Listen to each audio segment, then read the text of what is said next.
For America's 39th president, a long earthly journey is nearing an end.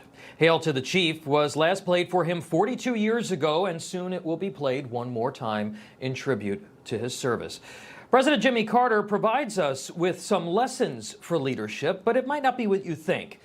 His story should inform our thinking at this critical time in our history as we face at once a generational change in our politics and a crisis of leadership.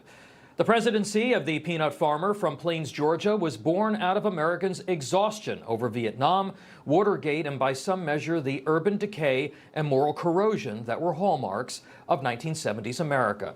His presidency was widely associated with a national malaise, a word that he never spoke but seemed unable to shake, with an approach to governing that was often described as tepid or even naive. But it was his post-presidency. It was marked by a quiet service to creation that often went unseen. You may have disagreed with Mr. Carter's policy positions, but unlike today's left-wing Democrats, his decision-making largely did not come from any desire to expand his party's dominion and control over others.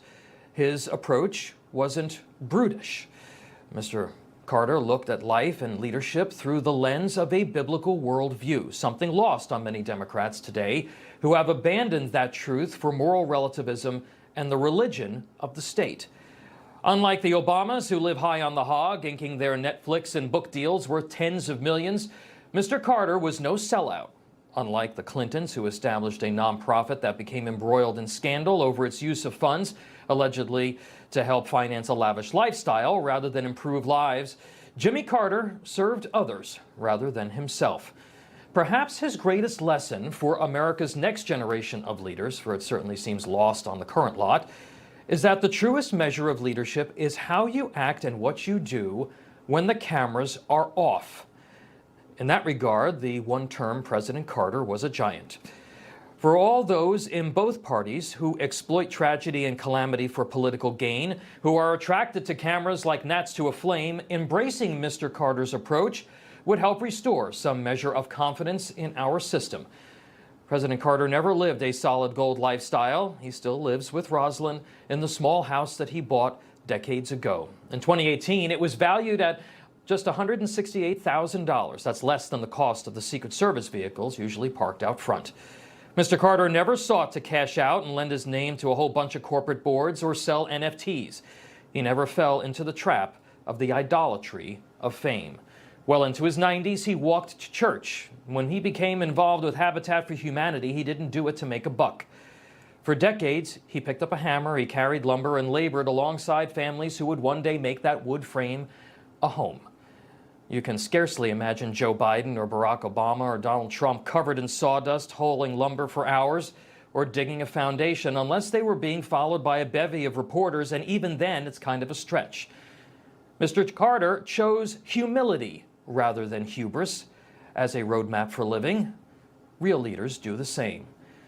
Perhaps he remembered that passage from Matthew's Gospel that says, quote, "And whoever shall exalt himself shall be abased." Our leaders today are too stage-managed, contrived, and self-interested. They seem to enjoy the trappings of office more than the impact that they can have when handed a public charge. They don't even try to hide it anymore, folks. Americans should ask what their leaders do when no one is watching, whether they give to charity, whether they help others quietly, and how they approach their relationship with God and family. All of those things go to issues of character, and character matters.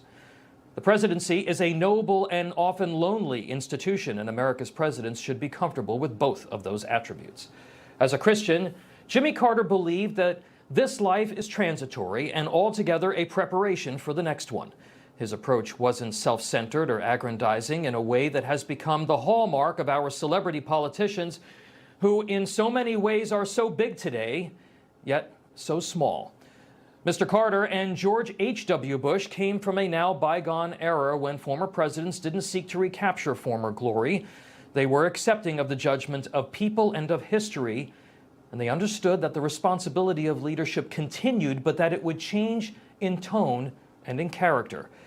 As we bid Mr. Carter farewell, we would all do well to learn a thing or two, perhaps not from his record, but from the life that he lived beyond the walls of the White House.